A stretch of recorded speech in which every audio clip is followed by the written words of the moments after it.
Hello everyone, and welcome back to my channel, or welcome for the first time. If you don't know me, I am Angela, and I find my paradise through reading. And I am a couple days late, but I am doing my January wrap up and also a little bit of a book haul. So I'm going to start with the book haul first because some of these books are ones that I read during the month of January. Okay, so the first one is Zom 100 by Haro Aso. I'm not sure if I'm pronouncing that right, so sorry if I'm not. But this is a manga. It is new, and this is volume 1. Okay. Then we have Lies We Sing to the Sea by Sarah Underwood. Look at how gorgeous. I got this Barnes & Noble 50% off hardcovers, and the title and the cover just really stood out to me. Lies We Sing to the Sea. Look at the gorgeous cover. Then up here it says, their end was the beginning. So at the back it says, her life to appease a god, his life to save a kingdom, her lies to destroy them all. Sounds really, really good. It looks gorgeous, and I am very excited to read this one, hopefully soon.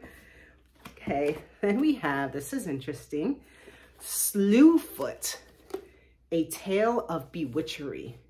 Look at the cover. I mean, I'll be honest, I bought it. Oh, there's a, wow, okay. So I got it for the cover. Look at it. This girl is absolutely gorgeous and just very, I don't know. I don't even know how to describe her. She's redhead, freckles, and then she's got the fawn's legs. Look at this, and look at her. Isn't she just gorgeous? And then she's holding this skull thing. She's on the broom. There's this full moon. It's gorgeous. Such a gorgeous cover. Just real quick. Oh, look at the back. Look how it says, set in colonial New England, Slewfoot is a tale of magic and mystery, of triumph and terror, from acclaimed author and artist Brahm. An ancient spirit awakens in a dark wood. The wild folk call him father, slayer, protector. This says, oh my gosh, this just, but I just noticed it also has some color, like shiny color. Oh, this is bizarre. Look at that. I kind of really want to dive into this. This is just weird. And I'm sorry, the light is like reflecting off of this, so you can't even really, and I'm not going to spoil it. I'm not going to show all these pictures. There's a couple more, but this looks absolutely amazing. I love that it's got that nice buttery cover, and its flop factor is on point. Very satisfying. So this is Slewfoot. I mean, I don't know if it's going to be like scary or what. I have no idea. Okay. Then I was really surprised about this one. I ordered The Yellow Wallpaper by Charlotte Perkins Gilman. What I did not know is, look at the light, the lighting in here, but the, my dog is like licking her paws again. So The Yellow Wallpaper, I ordered this because I had heard this is some kind of a classic and something about a woman that is just slowly falling into madness and insanity. And she's in this room, and there's maybe this yellow wallpaper, and she's picking at this wallpaper or something. I'm not sure, but so I ordered the book, and look how thin this is. And it is only, I think, 15 pages long. Yeah, 15 pages. So I did not know that this was actually a short story. It makes sense because I did see other, when I was looking for The Yellow Wallpaper, it was usually bunched up with a whole bunch of like other stories, but I just wanted The Yellow Wallpaper. So this is what I got. And I guess this is to look like that crazy, ugly, patterned wallpaper that is in the book. Okay. So then I had borrowed this book from the library, but I ended up buying it because I do want to continue with the series, and that is Ascendance of a Bookworm. Sorry, have I even told you the authors? Okay. This one just says Brahm. This one, I told you, Sarah Underwood. I told you about Zom 100. This one is by Charlotte Perkins Gilman. Okay. And Descendants of a Bookworm is by Miya Kazuki. And this is volume 1. And it is a manga. Okay, and the last book that I acquired is Corrections in Ink by Carrie Blakinger. I had borrowed this from a colleague. I liked it a lot, and I ordered my own copy. And that's the only problem I have with like borrowing books from the library or borrowing books from friends or colleagues is like, usually if I like it, I end up buying it. And same thing with audiobooks. If I listen to an audiobook and I love it, I'm gonna buy the hardcover because I want to add it to my library. So those are the books that I acquired. And now let's talk about the books that I read during the month of January. Okay, so we're gonna go back to this one, Corrections in Ink. Okay, I finished this book and this was crazy good. Okay, this is a memoir of Carrie Blakinger, who was a woman who was pretty local to me. She was like raised in Lancaster County, Pennsylvania. And this was her struggle. I mean, she was going to like this really high-end private school. She was in ice skating and kind of like training for major competitions. And she just somehow, you know, very smart, very intelligent girl, great parents, and just started getting into just eating disorders and drug addictions. And just her life was so spiraled so far out of control. I could not fathom what it could have been like, you know, even though, and she is just so raw and so honest in the things that she was doing. And it's hard to admit for anybody. Most people would just like not want to admit to anybody the stuff that she admits in these books. I mean, because she gets into heroin, she gets into prostitution, she gets into like weird fantasy clubs, you know, where guys would pay money to like lick her feet. It's just disgusting stuff. Oh my gosh. And so things are just so bad. And then she ends up, and she was, at the beginning of this book, she was attending, I think, Cornell University in New York, kind of like an honor student, you know, straight A's, like doing really, really well. But she had these crazy addictions and this crazy secret life. And it caught up with her. She ended up getting arrested with like maybe 40,000 pounds, or not pounds, oh my gosh, like $40,000 or so worth of heroin or something like that. Going to jail, doing some time, and just her whole story is just insane. And the whole time I'm thinking, like, how does she ever get her life back together? You know she does, because she wrote this book, right? So you're thinking, how do you even come back from that? You know, you got, you know, restricted from the school. You're just everything. You just ruined so many relationships, burned so many bridges. You're sitting in jail. You lost your apartment. You lost your job. Like, you lost everything. And like, even in jail, it took a long time, I think, for her to even want to do anything differently. But this is her story, and it was fascinating. Very, very fascinating. And she says, she covers a lot of very deep stuff. And I don't know, I would definitely recommend this book. This is just so crazy. And to know that it was really happened. It's just, Okay, and then Ascendance of a Bookworm. I've talked about this before. This is volume 1.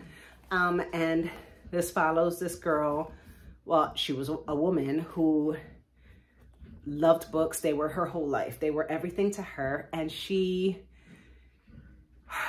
got, what do you call it? Crushed by her books. Okay, that's how it starts. She basically gets crushed by all of her books, and then she ends up waking up, and as she's being crushed, she's like, please, if I can reincarnate, please let me reincarnate in a place where I can read as much as I want for the rest of my life, or something like that. Well, she does reincarnate.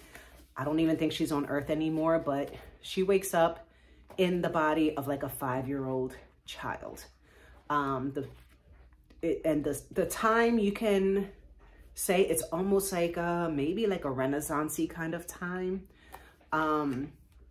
If you're comparing, like, what do you call it? Like the vibe, the culture, the setup, the area, it just reminds me of that. You know, there's like not really running water. There's not electricity. And so she's in a very, very poor family. There are no books. Only the very, very wealthy can read and have access to books, because, you know, they didn't have printing presses, you know, so any books that existed were kind of handwritten. So only the noble of that kingdom could really afford books, or even knew how to read and write. So she's in this 5-year-old body, and she's like, I need books in my life. What am I going to do? How am I going to make this happen? And so she's trying to come up with a plan on how to like have access to books or make books herself. So this has been very, very interesting, and I am going to order book 2 probably today, because I want to keep on with this series. I think it's really, really cute. Let me see. Oh, Zom 100. Okay, this manga, let me tell you. All right, if you're younger, I do not recommend this book. So no, do not recommend. There is some little bit of nudity happening in here and inappropriateness. So it's just, you know, it's got a fun cover and it looks like it would be a lot of fun for kids. No, it is not.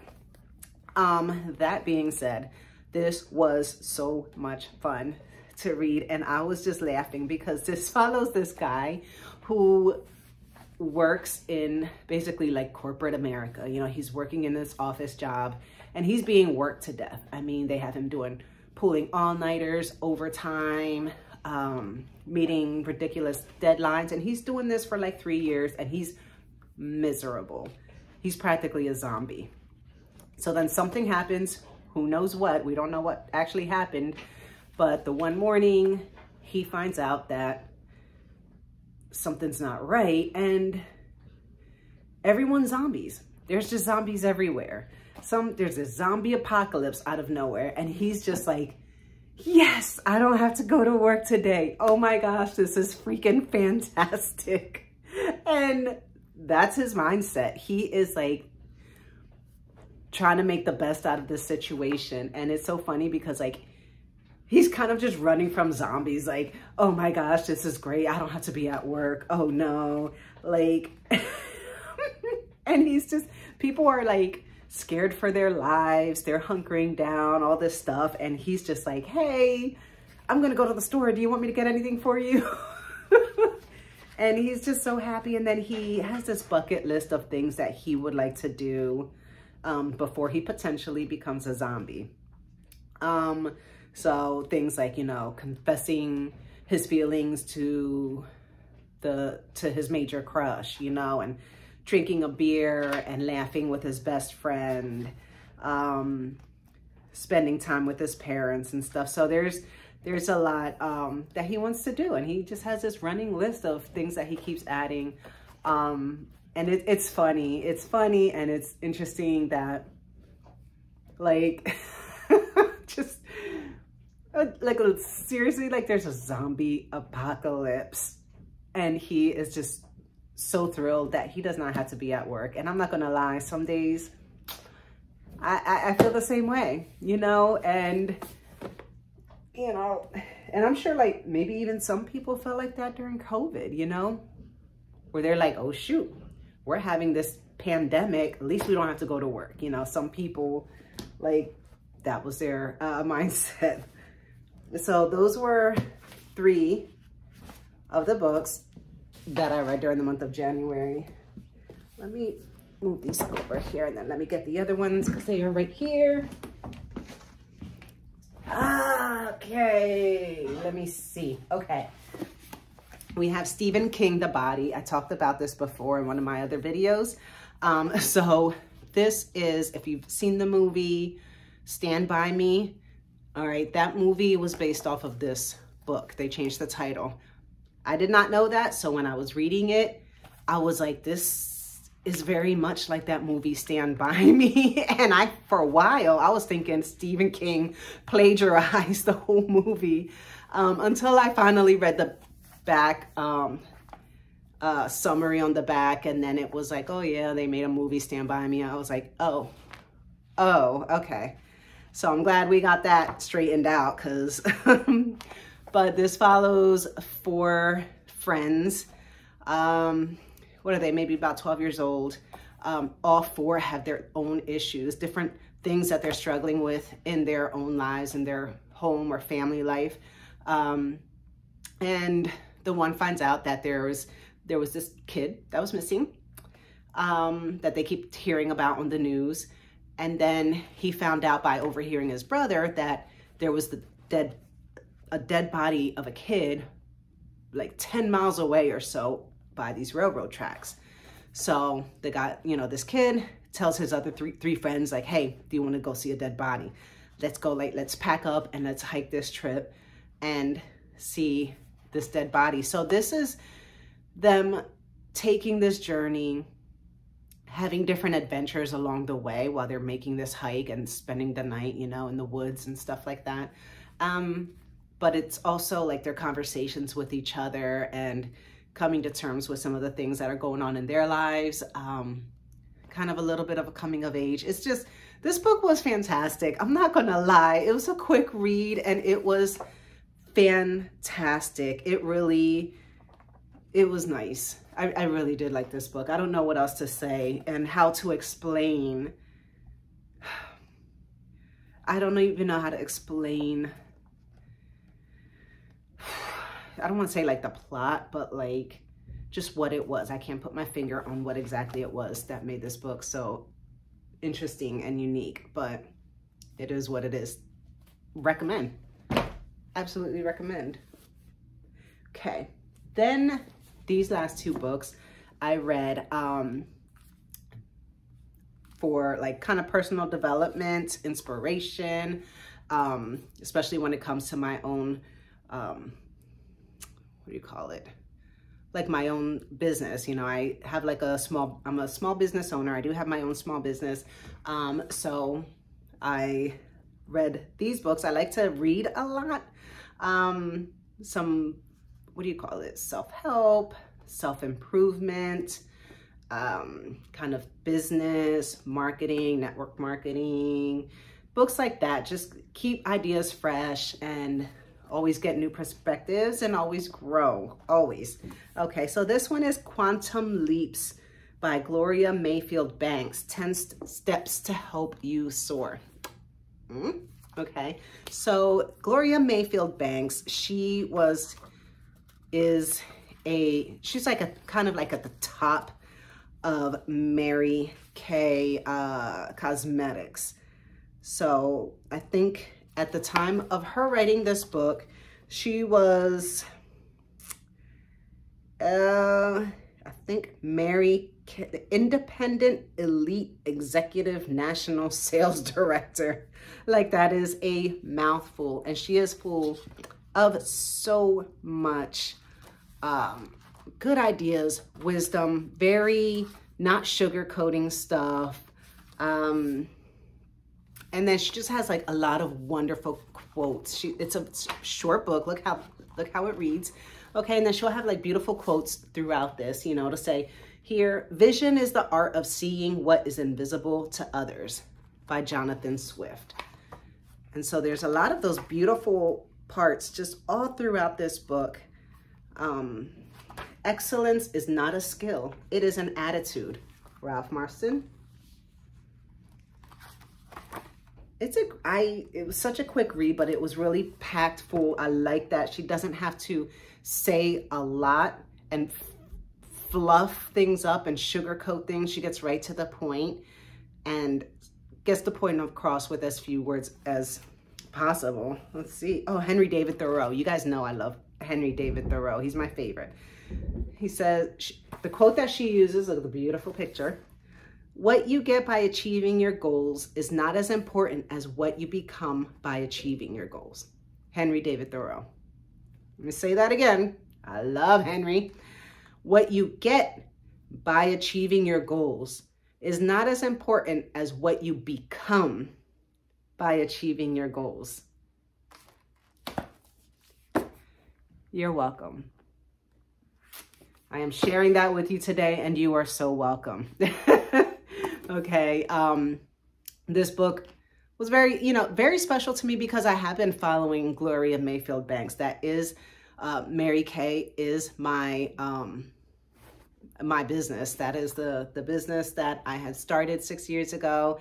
And so she's just like a wonderful person to like watch, and her YouTubes, her books, her speeches. She's fantastic, and I absolutely adore her. So I'm so glad that I finally got a hard copy of her book. I had listened to the audiobook sometime before, but this is the actual physical copy, which I think is so much better because obviously I can annotate it as much as I want, but I love how it is, like the way it's broken up. Decision.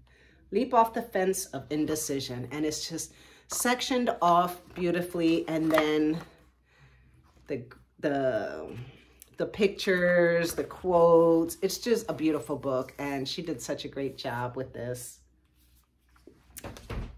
Okay, and then the last book that I read in January, which over time I had like come across this over and over again. I have read bits and pieces. I never had actually gone through it cover to cover, and I could kick myself for not having gone through this book from cover to cover, because when it comes to self-improvement, self-help, self-development, this is one of the absolute best books I have ever read. And that is How to Win Friends and Influence People by Dale Carnegie. And I think, at least for me, I just didn't think that it would have much value to me. I'm like, oh, how to win friends. I don't want to win friends. You know, like, what's this, a book on how to make friends? You know, so that kind of put me off a little bit. And influence people. I didn't see myself as, I guess, influence people. I felt like it was kind of trying to show me how to convince people to like do something that they didn't want to, or how to kind of like sales, like how to sell something, you know, and how to like, you know, it just, I don't want to say it rubbed me the wrong way, but I guess I didn't understand what this book was actually about. And this just blew my mind. And I am like, immediately, I want to start reading this over again, and going over it with a fine-tooth comb. And I probably will be reading this again in the month of February, because I went through it pretty quickly in January, and I was just so stunned by the information in here and how applicable it is to absolutely everybody, whether you own your own business or not, whether you're in sales or not, no matter where you are in life or what you're doing, it doesn't matter. This is for everybody. This is just how to interact with people on a level that doesn't give you like negative results, you know? And this is even with family, you know, how do you get kids or your spouse to see your point of view? How, you know, and it has so many examples. It could be about a guy whose rent was being raised by his landlord and he couldn't afford it, you know, and how he was able to approach his landlord in a positive way, and the rent, you know, didn't double or didn't, you know, get increased as much, you know, and about jobs, you know, how to get that job interview, and how to be remembered, and, you know, just kind of ace that job interview, how to not have like these horrible miscommunications and fights in personal relationships, how to cooperate and work with your colleagues and coworkers. There's so much. And, you know, the way they talk about, or the way he can really understand humans and how they think and what they react to, you know, and it's a lot of very simple advice that you can just apply and get like huge results. And it's so simple. A lot of it is so simple. So, and then he always ends like his chapter with kind of like the principle, you know, and it's just something short, almost like a 1-sentence summary.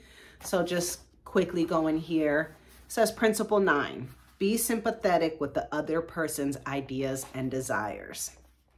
All right. Principle 10, appeal to the nobler motives. Principle 11, dramatize your ideas. Begin with praise and honest appreciation. And then his, you know, his chapters, you know, it says how to criticize and not be hated for it. All right. That's like, how do you offer constructive criticism and not be hated for it? Okay. And one of the principles in this one is call attention to people's mistakes indirectly. And then the next chapter in this section says, talk about your own mistakes first.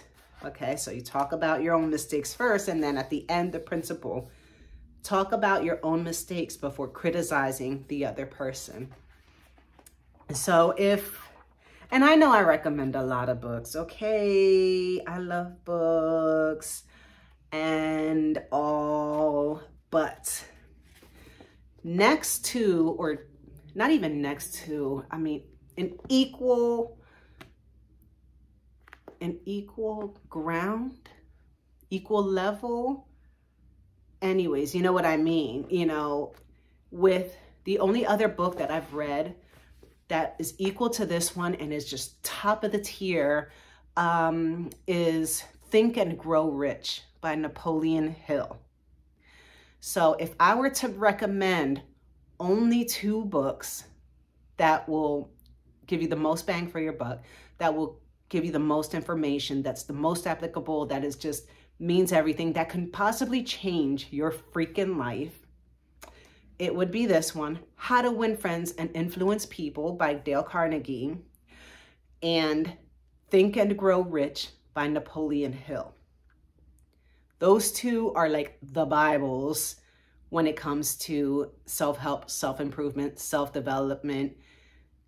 If you don't know where to start with those, I mean, if you've never read them, if you have read them, let me know. And if you're applying anything in those books to your life, I mean, with Napoleon Hill's book, I'll tell you a little bit about that quickly. I have it upstairs in my shelf up there, Think and Grow Rich. The big thing in that book is kind of almost like manifestation. And it's like, you are what you think, okay? You are what you think. And then putting your belief into action and almost like stepping in faith. And almost like if you build it, they will come kind of thing, you know? And it's a lot about the laws of the universe, the laws of attraction of the universe. And that book just really impacted my life, and I loved it so much. I've read it multiple times. I am due for another reread because I don't think I read it last year, which is unfortunate because I feel like I've been reading it every year. So definitely due for a reread. Maybe I'll add that to this month, maybe next month, because I already have like a big list of books that I want to read this month. But yeah, that is it. So let me know if you've read any of these books, especially the ones that were in my haul that I have not read yet. Like, what are your thoughts on them? Are they good books? Do you have any recommendations for me? And what did you read during the month of January? Okay. Anyways, if you like seeing content like this, obviously you can like, subscribe, leave me some comments because I like interacting with you guys. And I will see you soon. Happy reading. Bye.